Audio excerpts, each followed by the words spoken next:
Hi there, and welcome to Peppers and Flowers, where sales and marketing doesn't make sense. Please join us for the conversation. James, you crush that every time. You do such an amazing job. Awesome, man. You Thank should be you. on Thank you you. should be on radio. I'm telling I you. know. I should have a podcast. You should start a podcast. Yes. That's nice, man. That's funny. Man, how is everything?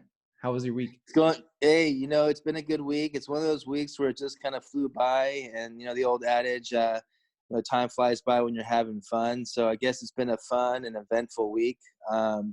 No complaints really on my end, just a lot of growth and development, a lot of changes for the better. Yeah. Yeah, it's so funny you called me this morning. Like I totally forgot it was Saturday. I didn't even know what day it was. You were like, Yeah. Are you ready to start? And I was like, it's not today. So that tells you my week was like I was focused on other things than like the actual day it was, which was Right on, man. Right crazy. on. Man, actually here's something fun. On Wednesday, I went to that group you mentioned, which I figured, every time it's a luncheon that's free, you always know you're going to get pitched or it's some type of business group or something you pay. It's one of those things. There's a little Right. Yeah.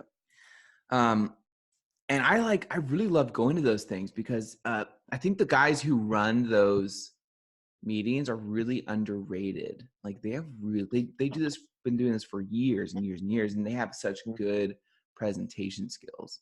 It's kind of like um, Catholic priests. Oh, yeah, definitely. Get behind a podium and talk and talk. And Well, yeah, oh for um, sure, but I mean, more so, you wouldn't really expect it, but or think about it. It's kind of like who manufactures mannequins. No one really thinks about that. But Catholic priests, for the most part, um, they're really good speakers, mhm, mhm, and it's because they just do it all the time. mhm, Depending on how many times they have a service or whatever. But I'm telling you, just go just to listen, and they're really good. mhm. They're really good. I'm really impressed with it. But anyways, went to this thing. Uh, Guy started talking, and I could tell it was very like it was structured. There's going to be a pitch. We're going to schedule follow-ups so he can call us and try to get us to sign up, whatever. But we did the whole process of what this program would be, which is we're trying to create a chapter in a certain area. We get 10 to 20 members, and every month, I think, or every quarter, we get together, and it's all about business solutions. And what we did at that meeting was um, he actually called a guy out and asked if he would share like something he's actually struggling with. And he's a lawyer. It's a family-owned business, law firm, but they're like unique. They manage Christian-based book authors. Okay. And they're Mm. lawyers as well. So they do the legal and they kind of manage the clients, get them published and all that stuff. Mhm. Wow. But you can understand that's a really niche market. So I think anyone that's like, how do you scale? Because how many Christian authors are out there? And then how many of those Christian authors actually have the income to support a management team, or make it worthwhile for them? So it's Mhm. really like specific. And I think it'd stump any person that would be asked the question, how do I scale? Because it's such a tiny pool. Mhm. Um, and it's really hands-on with Yeah. clients and stuff. Um, and that's what he said. He said, I can't figure out how to scale. And so the first process we did was ask questions. Mhm. And I was the youngest person there, I think, by 30 years. Seriously. All right. Nice. And everyone there was a well-established consultant or huge owner of a company. I mean, multi-million dollars a year, Mhm. doing a six-figure deal. I mean, you know, these guys they've established their business. They've been there, right? And they were asking questions that I thought I kind of expected more. I kind of was there to think, man, I'm going to learn a little bit, I think, from this. Mhm. Even though we do consulting, you can always learn. And so I was listening to these questions and I was like, not impressed. I was thinking, man, really? I thought you would ask more in-depth questions, maybe trying to find the root of the problem. I'm trying to remember. Oh, one was, we'll just call him John for now. This guy, the lawyer. They asked John, like, well, how much do you make per client? And have you thought about how much you can use to find new clients and then scale from there? Or have you thought about ROI? Have you thought about ways to this is seriously asked. He said, this guy asked, have you thought about ways to scale and make more profit? Mhm. Mhm. I mean, I don't know how to answer that question. Like, yeah, Yeah. maybe. Yeah, I guess. I mean, I am. How do I do Mhm. that? Like, Right. they were just these questions of typical business things. I don't know. It was just weird. I was like, come on, that's it. I was Right. and then I thought everything I say now is going to be like judged.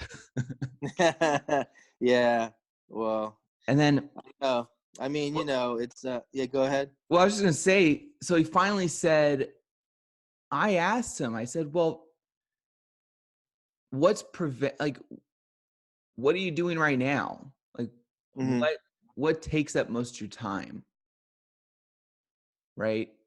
Because Mhm. the way he was explaining these things, I thought, well, he's answering basically, yes, I've tried this to all the questions, right? They go, well, haven't you tried that? What about this? And he was saying, yeah, I've tried this. I've tried that. Yep, we're already doing it. And Mhm. I thought, this guy kind of knows what he needs to do, Mhm. people he needs to target. Um, Mhm. and then he goes, but man, I'm overwhelmed. Like, I spend like 6 hours a day doing emails. All our business and management, project management is through emails. Mhm. And right away, my questions went from, this is not a scaling solution. This is a time management challenge he's having, which is preventing him from doing other things like scaling strategies, or delegation or anything like that. Absolutely. And And it's yeah, funny yeah. because yeah, that's my guess is this person has been in business for a while. He's been, going at it and has a routine. His days look pretty regular every week. And, Well, it's you know, family you, owned. It's family owned, and it's his dad's business. yeah, okay. Yeah. So, well then, yeah, that speaks to what I'm looking at because I mean, something that was handed down, something that was done a certain way, tried and true. Um, I think sometimes here we are talking about sales and marketing that doesn't make sense. What everyone in the room was asking, those are all questions that make sense. What's the ROI? Have you thought about reinvesting? On your dollars to get new clients, and they're talking about the typical questions you would just ask any business. So it's almost like a cookie cutter, dialogue going on there. And the thought that comes to my mind, though, um, when I hear what happened at that conference is more along the lines of not reinventing the wheel necessarily, but redesigning the wheel. Because like when we get into our routine of things, we might even call it a rut. It's just like, something's not changing. I'm busy. I know I'm busy. I'm working, a minimum of 8 hours, sometimes 10, 12 or plus hours a day. I'm busy. I'm doing stuff, but then, Yeah. why isn't the growth happening? And what I find is that we have to somehow redesign the wheel. Like, don't do it the same way. Don't do things, as status quo says in our business. Like, don't do it the same way we did it for the last 10, 20 years. Change things up a little bit. And I think what you'll find is that there's a freshness that comes in, um, to the business, and all of a sudden that scalability happens naturally, because there's more excitement, there's enthusiasm, there's innovation. Scalability happens by leaps and bounds. I've found that true with fellowship sales. What I do as a sales organization leader, and I was just making dials, making phone calls, getting new customers, and just doing my prospecting on a regular basis. But then you start to mix things up a little bit, and you find that, hey, even though what I was doing grew my business, and it was on the up and up, when I change things up just a little bit, there's a big turn and innovation starts to happen. So it's an attitude of things. It's a sense of, I don't want to do things according to just standard ways of growing a business, because then you'll just get standard results. Oh, And and standard challenges. right. Standard challenges. Well, that goes along the lines of changing the perception of things, and that stands true with your client or customer perception of your business or products, or that stands true of the perception of your challenges, right? So the guy really thought he had a scaling problem, which is kind of vague, right? I mean, what does that mean? I guess that means in general terms, and probably most commonly, it's sales, maybe client retention, client acquisition, but it has to do with increasing revenue more than what I have now. Mm-hmm, mm-hmm, mm-hmm. And to do that, the general consensus is, well, I don't have enough time. I need to put more time in. I need more clients. Right. Right. And I'm just making this kind of general, but he thought he had a scaling problem. And I don't think he has a scaling problem. I really think he had the perception of that. In reality, it's something as simple like, well, have you thought about, and maybe he did, I don't know. We didn't have time to have a conversation necessarily, but it was more of a question of, did you think about you be able to figure this out better if you had the 6-7 hours of time to figure it out with your team instead of answering emails, right? Right. Yep, definitely. People like to be familiar. I'm going to say, I can't say this word correctly. People like to be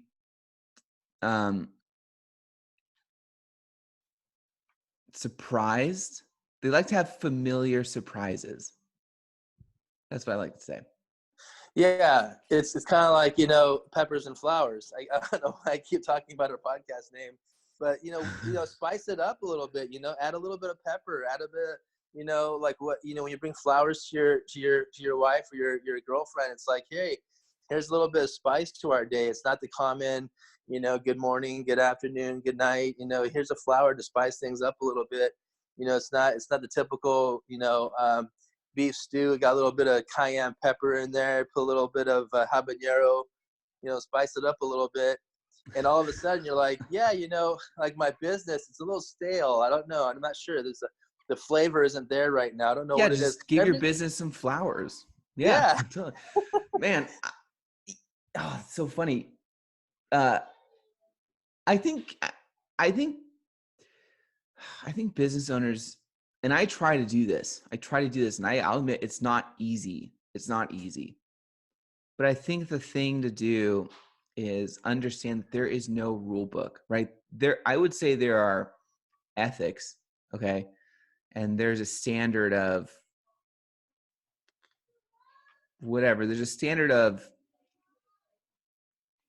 business to a certain point, right?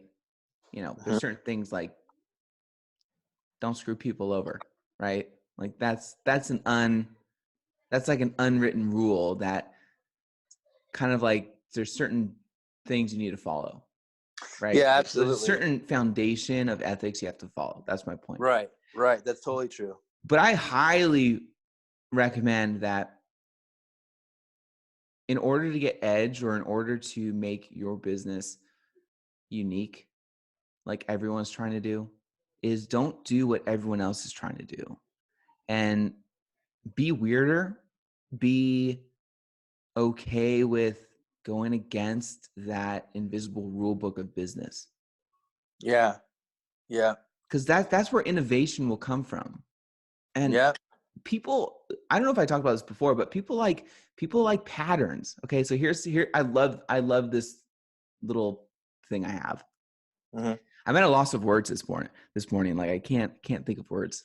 So I'll need help. If I like pause for a second, just like place a word in there. Okay. So Okay. here's what I love. So people,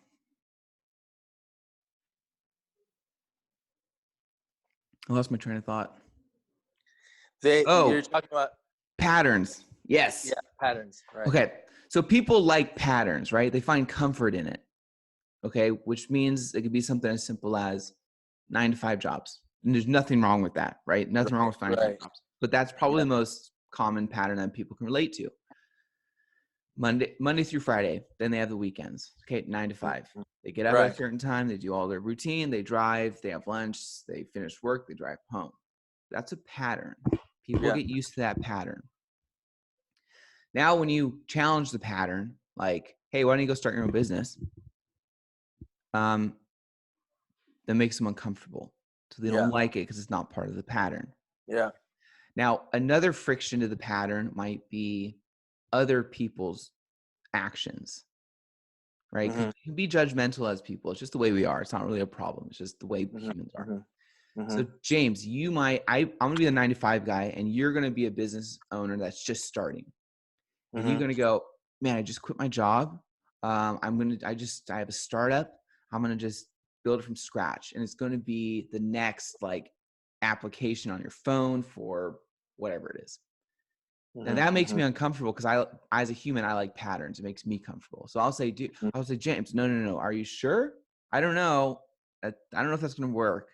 Because I also have a little jealousy in there too, potentially. Yeah, right. I don't know if that's going to work, James. How are you Yeah. going to support yourself? How are you going to pay your bills and your family? And I don't know if you should do that. I don't know. You're getting paid really well at this job. You have benefits and right, all that stuff. You have a mortgage, James. You have a mortgage. Right. Okay. And you might get that a lot from families and friends and stuff. Okay. Because they're questioning, you're going against the pattern Yeah. and whatever pattern that is. Okay. Now, when you finally get successful and you're doing all the fun stuff and you're growing your business and you're known and that's it building. You've now Mm. set another pattern where people will then go, good job, James. You did it. Man, Hmm. you're amazing, James. That's awesome. They look up to you. And so the Hmm. pattern created is you're going in the right direction when people start questioning your pattern. Hmm. Like, I mean, Yeah. think about like Steve Jobs or anyone really. When they all Hmm. get started, no one thinks they're going to become millionaires and these huge figures. And then they do. Hmm. It's always like criticism, doubt, and then success, and then everyone looks up to them. Like that's a pattern. Right. So Right. that's predictable. The success, maybe not so much. It just depends on the person. But Mm. I think it's kind of interesting in that regard. Yeah. Yeah, that is. I mean, I don't know. I mean, it's kind of like we look at these giants who make it, and whether they're because of their monetary gain or just because of their understanding of technologies, and they do things that your average person's not doing, or maybe just people who affect more a sheer number of people, as opposed to maybe someone like who's not doing those things. But what I would say is that what you're alluding to is relevant for all people, because yeah, I mean, it's great to have the billionaires, the Steve Jobs, the technology gurus, or the innovators that the Thomas Edisons of the world and things like that. But Right. I mean, is that really, does it really make sense for all of us to aspire to be someone like that? No, I I don't mean, think so. yes, yeah, not no or yet. I would say yes and no. Like, yeah, I mean, be the best version of you that you can be. Oh, for sure. But let's not try to model our lives after these icons or figures. And here's the thing: it doesn't mean that we're any less than either. Just because I'm running a mom and pop Italian deli, or some type of a liquor store or something like that, holding down the fort in a corner of a block in a city, catering to my local community. Just because I'm doing that doesn't make me any less than someone who's running a Fortune 500 company affecting the globe. It's just different. You never know who your customers are or what kind of conversations you have. There's a thing called the butterfly effect. I don't know if you ever Oh heard of yeah, it. I know what you're talking about. Yeah, Yeah, it's like the that was a effect of movie a too. butterfly. What was that? That was a movie too with Oh, really? Ashton Kutcher. Was yeah. Yeah, so the idea that a butterfly, when they flap their wings and kind of do their thing, it's like it affects like the furthest star in the galaxy, or the in the universe, I guess. It affects in a way that it alters the star that's billions of miles away. Or like And so, it creates a hurricane in East Asia or something. yeah, Yeah. I mean, it's just the influence of such a small phenomenon.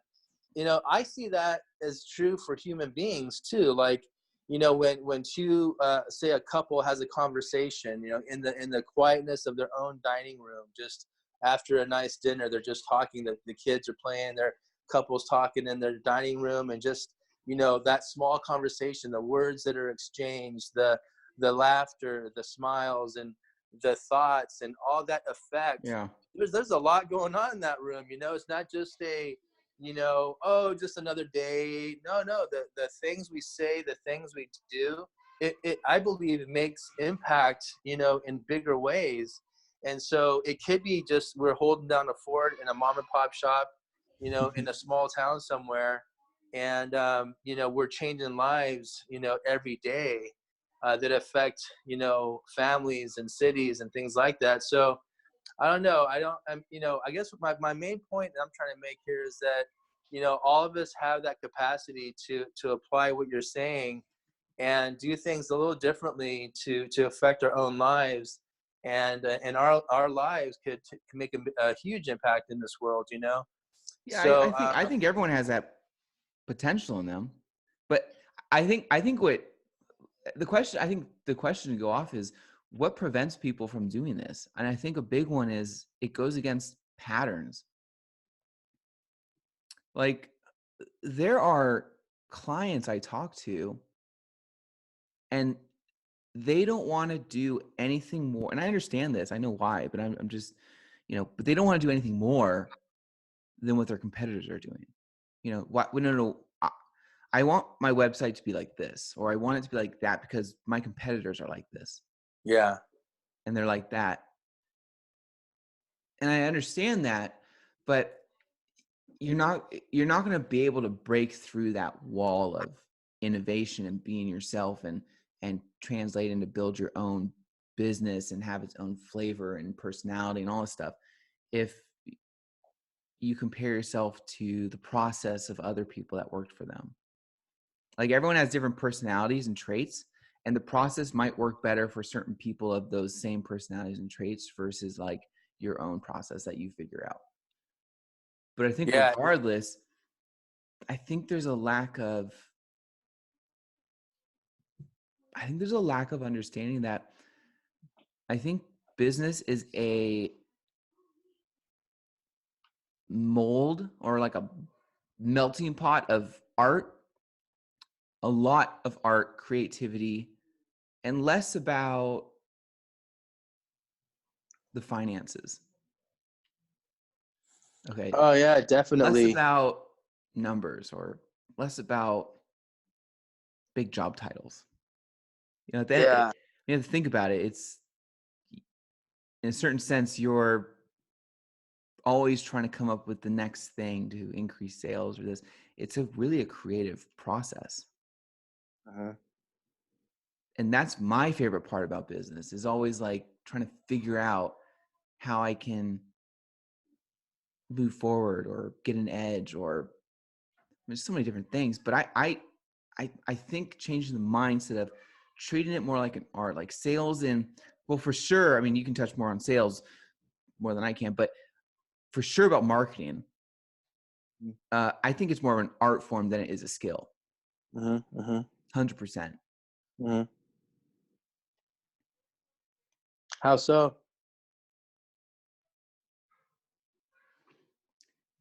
Well, perfect example is, the reason why it's an art form is because you can't measure marketing. And that's one of the reasons why I love marketing, because I don't have to create spreadsheets, and I'm not much of a numbers person. So I'm more visual and artistic, creative, problem solving. I love that stuff. Mm-hmm. So you can't measure marketing. And what does that mean? That means people go, no, that's not true. You can measure marketing. Like, you can measure clicks, and you can measure views, and sales and all that stuff. Yeah, you can to a certain extent, but that's not measuring marketing. That's just measuring a person's action. Measuring marketing really has to do with, you would have to be able to track the effect that what you're putting out to, or the message you're conveying, affects people, right? The only thing you can measure is, like, if you show James, if I show you something and then you purchase, I could say, okay, cool. That message I gave to you created a purchase. That's measurable. Well, not really, because I can't put how it affected you on paper unless I spend the time and write it all out or interview you. Like Coca-Cola and all these huge companies, they put millions and millions and millions of dollars out a year because it's necessary, but they can't measure a commercial. The only thing they know is how many people potentially watched it. And then they go, did our numbers go up? Yep. All right, cool. I mean, Yeah. seriously, Yeah. it really is. I mean, think about it. The best commercials are the ones that relate the most to you, or are funny, or are the weirdest. Like Poopery did an amazing job when they first came out. They did that unicorn thing. And the reason why they got so popular, I think, was because they were able to be extra weird. Mm-hmm. Mm-hmm. Yeah. But I they were guess just able to see views, or right. translate stuff, but they don't know how it affected people, really. So you can't really measure it. Yeah. And that's I why it's mean, more of an art form, because yeah. you're trying to create these pieces to try to speak to people. It's like, Mm-hmm. if you're in, like, I live near Laguna Beach, so we have like a big, um maybe like a big starving artist population. Yeah. Yeah. Well, just in general, big artist population. And they create art, right? And they don't know the Mhm. effect it has on people until they ask, what do you think of this? And they go, wow, it's going to be different for every single person. Absolutely. Absolutely. Yeah. I mean, if you think about it, really everybody every day is painting on the canvas of life. It's like, I grew up in Southern California, along the beach cities, Long Beach and areas like that. And so I grew up surfing and skating. I was Oh yeah. heavy. Yeah, that was just part of what I did. I was really big into surfing and skateboarding, and surfed the areas like Huntington Beach, Newport, Trestles Trails, San Clemente, and also up north a little bit to Seal Beach and Bolsa Chica, just along the coast here. And it was, for me, it was just a way of life. It was just a way of bringing myself happiness and relaxation. Dawn patrol, get up early before the sun comes up and go out there and surf a little bit and just enjoy the quietness of Yeah. of the ocean. And so, like, that was my lifestyle growing up, and it was a lot of fun. But as I got older, I still saw myself as a surfer, but maybe not surfing in the ocean as much as I used to, And what I mean by that is I kind of took on surfing as a way of life, where I'm going through life, and there's all these kind of hills and valleys, some rough edges, You some really sound some like a surfer now. yeah. Well, that's just that's how I take it.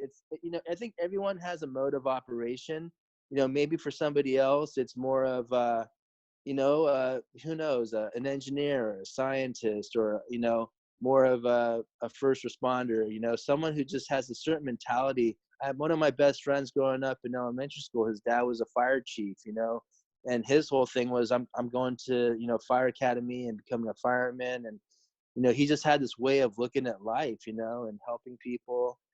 And whatever Yeah. that I call it a mode of operation. Some people call it something else, but whatever our mode of operation is, those things move us and motivate us and drive us. And like, it's kind of like every day you get up and, how am I going to paint on the canvas of life today So as a is that a mode of operation? well, I think that's just more of an idea. My mode of operation is more of like a surfer. The way I'm going to paint on this canvas of life today is by having the surfer mentality of, I'm going to enjoy this ride today. Because you get up, and so here's how it is. I get up, oh, I have a big business meeting today, or I got this big presentation today. Yeah. Well, am I going to stress about it? Am I going to pull my hair out? Am I going to like lose sleep over it? No, I'm gonna jump on that wave, and I'm gonna ride it. I'm gonna have fun with it. I'm not gonna stress out. This is my life, and we're gonna enjoy it. I might hit a big swell, I might fall off a little bit, but I'll get back up and we'll go again. It's like, no, I'm It's not like gonna being stress. reasonably reckless. Exactly. Yeah, that's pretty. So I like that a lot. I like that a yeah, lot. I, thank you. what took a long time for me to learn is the mentality. I think, the skills come with just jumping into, you just go, I'm an action taker, right? I'm going to jump into this. I'm just going to do it and figure it out. I think that's the best thing you can do. And I think the knowledge just comes with that, you know, but I've learned from doing that mindset is really is a big part of what you're doing. It really is. Um, it trying to, it ultimately everything that you've done and created and moved forward has come from you or your team or who you're working with or your partner, right? Or whatever, Hmm. or feedback you get from your customers. So everything you've progressed in has come from like all those areas, or trial and error, wherever it is. And you could potentially one day go, this is too stressful. I don't want to do this. And then you just stop. So it really is like mindset that can control. I mean, this is kind of obvious, but I think it's worth saying, like, your mindset really is the driving factor of what you will do or how your business will develop. And it can be as extreme as one decision. Actually, I don't think that's extreme at all. One decision turned your company from startup in your garage to, I don't know, whatever it is, a large multi-million dollar company by yourself. And that could be one decision. And I think when you're always feeling uncomfortable, you're going in the right direction. Yeah. And if you get hate, dude, I just love all these guys. I always like quote these people, but Grant Cardone, Hmm. Uncle G, and I firmly believe this. I live by this. Because if you feel uncomfortable, you're going in the right direction. Because scaling and growing is not like a good feeling, really. It's kind of scary. It's exciting, Hmm. but that's why people say, no, I don't want more clients, because they're like happy where they're at. And to get more clients or get more sales and increase production and do all this and get new staff and whatever it might be, that's more expenses. That's more things that make people uncomfortable. But you're going in the right direction if you want to do that. Yep. Yeah. It's Yeah. really Yeah. like, people are probably listening and going like, well, duh, Daniel, I already know this. But I really think a good asset to have, maybe before you start a business, is try to get in the right mindset, or have someone to help you understand, like, look, don't worry about the skills. They're going to come. Just worry about making sure you're in the right mindset and ready to like Absolutely. grind and Absolutely. ready to do. Because if you just grind long enough, it'll Hmm. work. Yeah. Whether it's super successful or not, or if it's Mhm. a tough market to get, I mean, whatever it is, if you just grind long enough, it'll turn out to work out. You just have to stick with it. And I think the weirder you are, the better. And don't try to do what everyone else is doing, because everyone else is probably just mediocre. Yeah, you can. You're the best version of you. In other words, you can't do anybody else, and nobody else can do you. Just be yourself and do yourself like the way that you can, and you will get the results that you're hoping for and looking for. I think once we start taking our eyes off of ourselves and onto other people, that's when we start to, fall a little bit and kind of get caught up in the rough, and then that's where it kind of gets dangerous for ourselves and we lose focus, right? But I mean, if we just focus on ourselves and what we have to do every day, we'll achieve those goals we're looking for. And it's daily. It's not this big long, oh my gosh, 2020, what am I going to do this year to reach my goals? It's no, what am I doing right now? What am I doing today? What am I doing for lunch? It's like day by day, and kind of and then week by week. Yeah. Yeah. Uh, oh man, here's another thing too. There are certain situations where uh, everything's invisible. Is it insane? Like, the things that control us the most are like invisible, or Mm. not even actual law or anything. Like, you're not governed by any of it. It's just the pathway that modern society puts you through as you live your life. Um, and that alone, I think, is, life's just brutal. Like, it's like the beauty of life is it just is. So possibilities is endless. Anything can happen. Like, it just exists. I know this is Yeah, I'll super tell you. deep, but Yeah. it just is.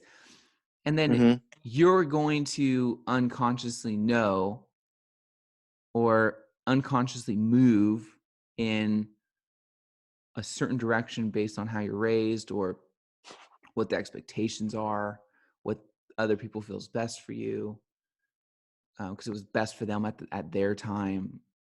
Hmm. So when you get older, and I'm not saying like I'm older, I'm like only 30, right? Hmm. But when you look Right. back at any point in your life, when you've at some point where you can feel pretty confident in thinking for yourself, you can look back and go, wow, a lot of the stuff I did was not really my decision. A lot of it was because, well, obviously you're young, you have parents that decide things for you. But then you go like, well, then I went to college, and then I got a job, and now I'm just here. And Hmm. and the beauty of it all is, all of that's kind of just made up. There's no guidelines that is forcing you to, listen to people on Instagram that are driving Ferraris and stuff saying, get my course and learn how to do this. And you're like, Hmm. oh man, I got to do that. I got to get a house. I got to have a mortgage. I got to buy a car. I got to have kids. It's basically just the cohort.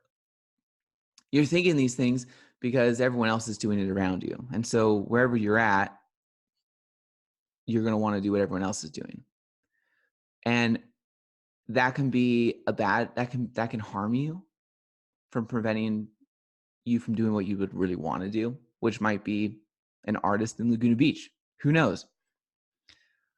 Or you can use it to work for you.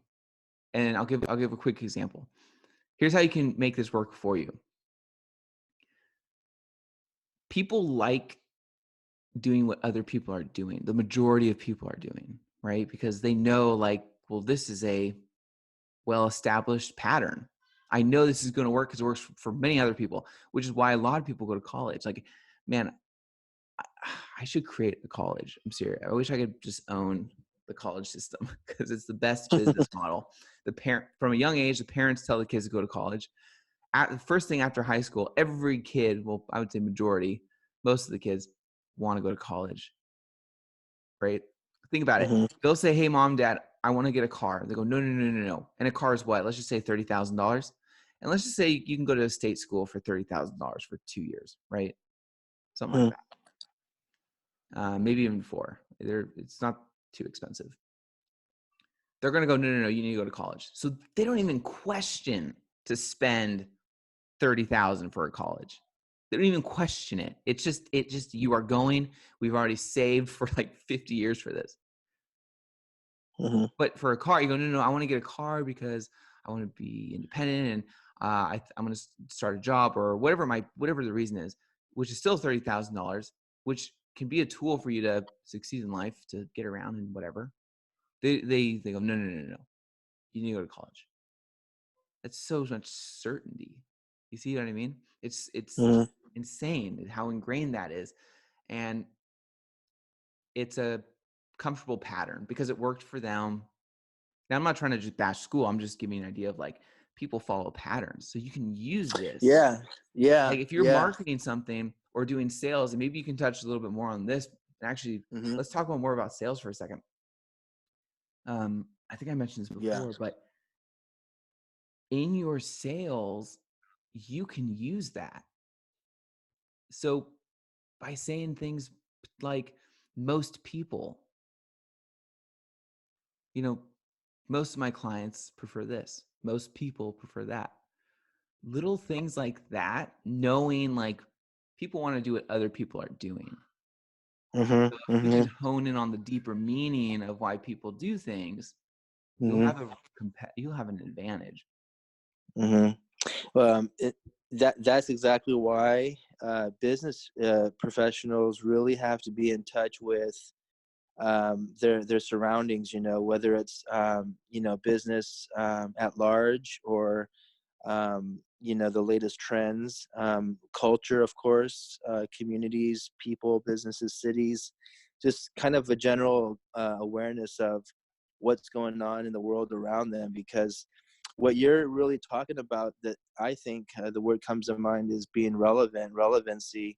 And if someone is a lot more relevant to their audience will pick up on those nuances and be like, man, this person really kind of gets me. And probably because they get the bigger picture of things. When I call into an organization and I'm talking to the receptionist or to a decision maker, I'm talking to that person for sure as a human being, but I'm also talking to them as part of their larger corporation. Oh, hello, Mr. and Mrs. So-and-so with IBM Corporation. So I'm aware of IBM, what IBM stands for, maybe what's going on. Well, they like hearing that too. Yeah. I would. Like, hello, Daniel of Chevron. Like, yes, that's correct. Yeah. Oh, totally. This guy yesterday, we're doing LinkedIn automation for my business, right? You set that up for me, Daniel, and it's working out really well. And this guy responds, Yeah. Oh, I'm sorry, I'm not a business owner, but what do you say? He goes, I'm an employee of GM. Kind of like, that's like, boom, in your face, GM, Yes. And I'm like, yeah, go for it, man. He's You're like, with I'm a mid-level manager. I work for GM and I went to Harvard. I don't know. Yeah. People like that, for sure. Yeah. So it's like, and that's great, stand behind, the titles, stand behind your accolades and accomplishments. And that's great, but what I guess the bigger picture is, as we're more aware of what other people are all about and what communities are, business and communities are all about, we'll be a lot more relevant and we'll make a bigger impact that way. So yeah, I mean, all that to say, we have to be true not only to the environment though, because then if we're too much into the relevancy thing, we're too much into what's everyone else doing, we fail to meet our own desires, our own expectations of ourselves. And it's like, we need to get back in touch with ourselves at the same time and go, great, the rest of the world is like this. What's going on inside of me? Do I want to go to college? Do I want to, get an 8 to 5 job? Do I want to work in this industry or that industry? One last thing for me, and I'll kind of stop, is like, when I went to college, I got a 4-year degree. And right at my senior year, I changed courses. I was pre-med. I entered thinking, I was going to become a doctor. And and I Dr. was like, James. wait a minute. Yeah, no, doctor. I know. I was walking like, well, my brother became a doctor, my older brother, John, and he's an Yeah. ER physician and all that. But like, when I was an undergrad, I was a science major in biology, doing all the stuff. Like I Yeah. volunteered for a cardiologist, and I'm like, okay, I'm going to become a doctor. But then I realized, you know what? I'm doing this not for myself, but it was for my mom and dad, for my parents. I wanted to please them and become a doctor to make them happy. But then Yeah. I'm like, wait, what about me? What's going on inside of me? And I realized, it was like right before I graduated. So I already got my, 4 years of schooling done. I'm like, well, I have to make a decision for myself now. And I was like, well, I think I want to go into business, And, but anyways, it was kind of at the final hour of it all. And then I realized that for myself, and I'm like, well, I changed courses, and, it was, in the end, it turned out to be a lot better for myself. Yeah. The point, you just were able to just do what you felt like you needed to do in your life. And I think that's the ultimate goal. I think that's the ultimate goal is, and that's the hard thing too. I mean, that's not easy for, especially like an 18-year-old to figure out. I mean, it takes time. I still don't really know fully. I can say that I have some passions of mine, which is like marketing and helping business owners and being a musician, and right. I can say that, but like my wife, she has found her thing. And you feel that with her. Like her thing is she's a dance coach. It's all about Mm-hmm. dance. That's like she would work full time as a dance coach for the rest of her life, and she would be fulfilled. Like she has found what she does as her life fulfillment thing, right? Well, and she's a mom too. She loves that as well. But you get what I'm saying. Like she knew Right. about this. She was so secure in that um, before I ever was about anything, you know? So some people are richer in the mindset of nothing has to do with monetary. Really, like they're doing what they want to do and they have the courage to do it. Okay, I got to tell you this story real quick. Mm-hmm. I was in Trader Joe's the other day. I went to pick up some wine or something like that. And Trader Joe's is pretty awesome because I found like a $2 bottle of wine, which by the way, it sounds like a headache and just the worst thing you could do, but it was actually really good. I think Trader Joe's like purchases wine in bulk and they repackage it. So like even if it's cheap, it still should be pretty decent because they like buy out wineries or buy out like stocks and inventory and stuff. I heard about that. Mm-hmm. I don't know if that's true or not. Don't quote me on it. But I was in the aisle, and you know how you have those weird experiences sometimes with like you walk by a person and they just seem way too friendly. And you're like, whoa, do I know you? Yeah. Yeah, this guy walked by and he had like a year-old son. Mm-hmm. And he was just like, hey. I was like, and I'm pretty energetic. So I just fed off it. I was like, hey man, how's it going? He's like, yeah, good. We just started a conversation, chatting. I think we chatted for like 15 minutes in the wine aisle. Yeah. Right. And people walking by are probably thinking like, I'm getting hit on or something. I don't know.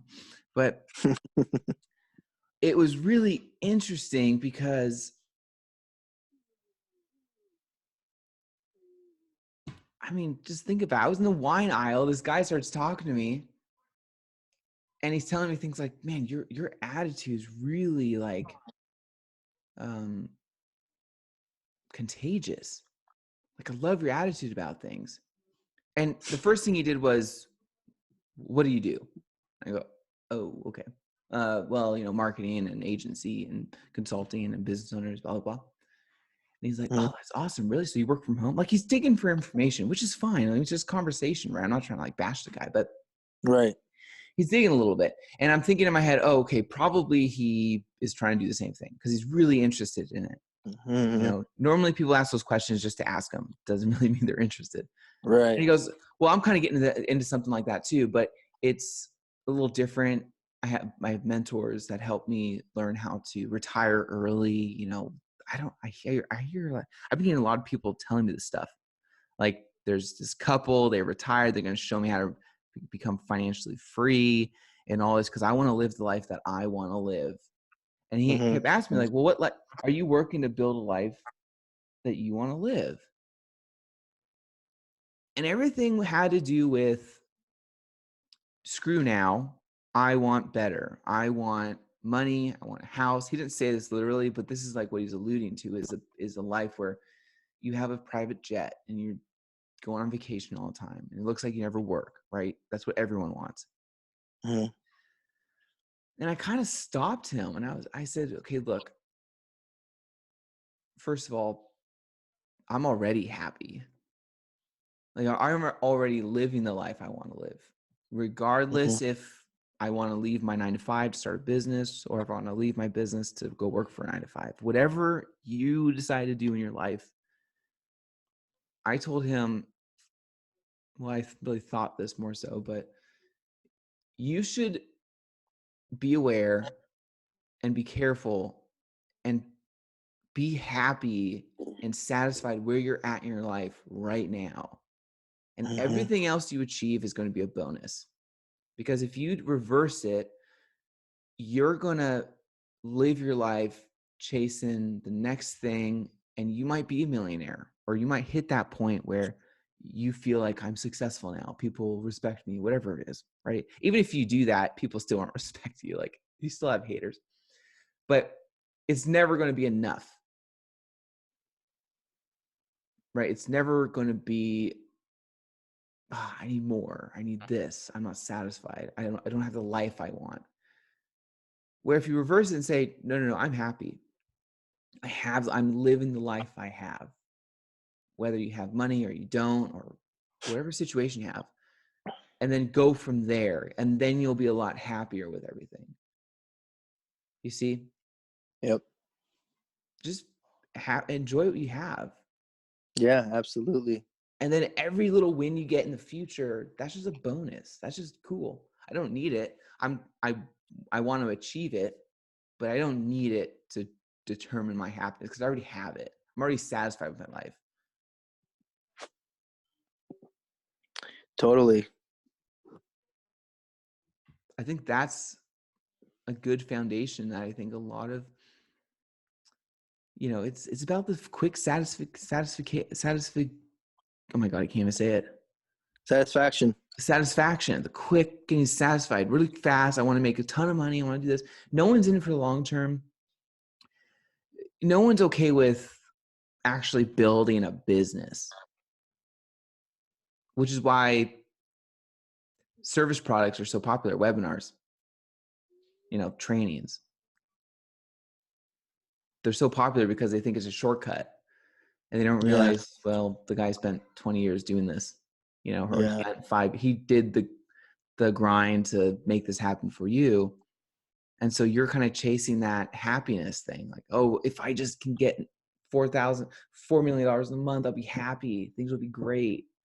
Mhm. And it's not really the case. It's really just, you got to be happy with yourself first. You got to be happy where you're at and Mhm. appreciate everything. And then you'll be more satisfied growing with your business, or growing with your positions, and going up the ladder and getting better jobs and stuff. Absolutely. And I like the fact that the guy in the market said your attitude's contagious, because that's what I find for myself as well, is that, when I'm in my, zone of being and just living my life and, being myself, that happiness or even joy is something that, people take notice of, and they're just like, wow, they want to be around you. They want to play, like your kids want to play with you. They just want to be in your presence. Yeah. Because it exudes, and it's very contagious, and it's not because we're really, I mean, we have our moments too, right? I mean, even as people that could be, attractive and contagious, we have our moments where, we could be a little down or a little sad or whatever. um but even in that too, I would say, even in darkness, even in that sorrow and that sadness, that if as long as you're owning where you're at, what your emotional life is, where you're at in life, that as long as you own up to it and be, yeah, I am sad right now, but this is why, you could still be coming from a place of power and a place of influence, and it could still be a light even in that darkness, which I think is very interesting. But I think it's very true. And will you always stay in that darkness, or in that state of, man, I'm just like out there? No, you'll come back and you'll be like, doing your thing again, and helping people and being that, positive, upbeat person again. But we all go through our cycles, and it's, no one's better than the next person. So um yeah, that guy at the market, he took to you, and he was attracted to, something that he saw, and was, obviously impressed by it. Wanted to share personal information and trying to connect with you. And so, you were in that place of influence. And I think, the more we could be ourselves, and the more we could own up to what I say are God-given gifts and qualities within us, then we could be that influence to people around us. And they'll take notice of it. Our family members will love us more, our customers, our employees, our business partners. I mean, everyone would just be like, man, Daniel, or James, or anybody, like whatever your name is out there, you own up to who you are and what you want out of life, and the person you Yeah. want to become.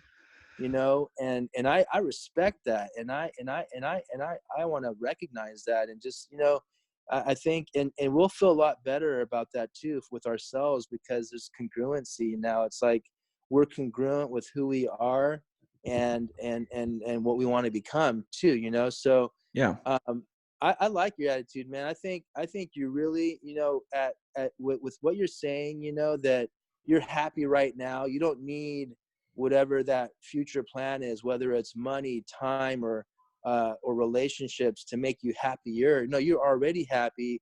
Those are just things that are in addition to what you already have, and that's awesome, man. Yeah, and it's not settling. It's just you have to be satisfied with what you have in your life, where you're at, especially with yourself, and then you just grow together with that, and you already are there. And the more you practice and force yourself to think that way, the right mindset, it'll get easier and easier. So, last thing I got to mention before we go is, I think the best thing is, man, I really believe this. I think the best thing is just, it's okay to like stop and just think. Like, it's okay to just, you know what? I don't have to like go in and answer all these emails today. I don't necessarily have to, right? I can spend a couple hours and just like give it a thought about everything. Absolutely. It's okay to just like spend some time to yourself, think about things. I think that's really powerful, and it can really give you some breathing time that you might need. You know, everyone's in such a hurry and a rush and trying to get things done, and kids and family and business and emails, and if you just stop for a second and just think, like, ask yourself the question, like, am I going in the right direction? Am I doing too much? I'm not against doing too much either, but I think it's okay to just stop and just think a little bit. Whatever it is you need to think about. I mean, you'll know, but it's okay to just like chill for a second. Think about it. Talk to yourself. Give yourself a pat on the back. See where you can improve. Mhm. And just there you go. That's Yeah, absolutely. my advice today. That's $1 million right there, man. I mean, yeah, I agree. Just, be yourself and then take care of yourself. It's like we're so busy taking care of other people, and we're so busy trying to please other people. What about pleasing ourselves? What about making ourselves happy? What do I want for lunch today? Where do I want to go for my little break here, my 15 minutes off, from the day to day, and where do I want to go for dinner or for the movies, or how do I want to spend my weekend, or like Yeah. own up to what we want, and it's not I'm not talking about being this self-serving, arrogant, selfish kind of person, but no, like just doing the things that kind of going back to our roots, like what makes me happy. We get so busy and caught up in different things, but what do I really like? Do we forget? Oh yeah, you know what? I really like maybe just like simple things. Like I like taking a drive in my car with the sunroof down, so that I feel the sun on my face, and just taking a 15-minute drive and get that vitamin D going on too, and just Yeah. enjoying that ride. Mhm. I mean, what is it that we little things like that. I like talking to my kids and making them laugh. I mean, what is it that you like? That's my question.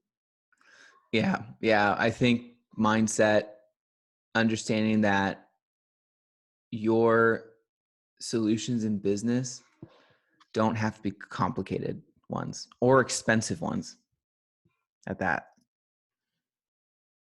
And most of the time, the solutions are probably a lot more simple than you think. And then it's cool to just like, I'm not saying you have to go on vacation, right? But it's not like you have to go to Cabo to think, but it's okay to just like take a breath and be like, whoa, Daniel, okay, just chill for a second. What am I doing? What's going on? Just, That's right, man. That's right. yeah. Yeah. I feel like I gave all my knowledge. My knowledge tank is empty. My knowledge tank is empty. I need to refill. All right, man. Time, Just time keep for some. going. You Yeah. know what I think we should do, James? I think we should Yeah. commit to next episode.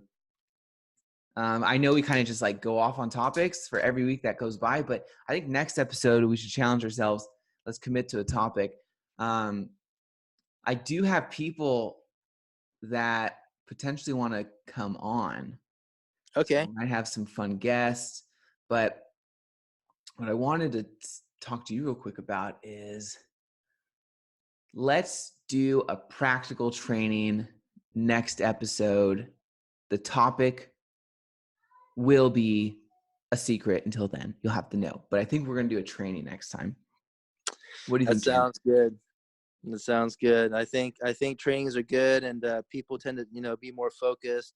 Feel free to bring a notepad and a pen. Take some notes. I mean, honestly, you might have a reflection about, man, it's not even about business anymore. It's about my life. This is stuff that's gonna help me just become a better person. Feel free to jot down a few notes. Yeah. And Oh, and and and by the way, we're not going to sell anything. It's not going to be like a webinar. There's literally nothing to sell or any of that. We're going to give you some, we're going to try to come up with some training that we feel can speak to a lot of people, and it'll be practical. And it might be like a process, how to find certain challenges in your business and overcome them or whatever it might be. But we're going to come up with something practical that we feel that most people listening will be able to use it.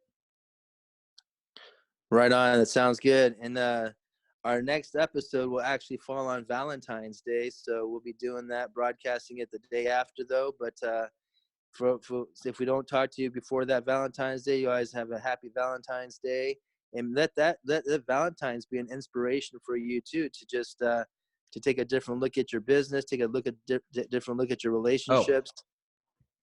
yeah, and bring your wife, partner, husband, whatever, peppers and flowers. There you Spice go, man. things up and be sweet. That's right, man. Just like James All said, right. spice things up with big chili pepper, I guess. That's right. And a bouquet of roses, man. Sounds good. Well, friends, now that's a wrap. Thank you for joining us today at Peppers and Flowers. We look forward to joining you again next Saturday. Daniel and James signing off.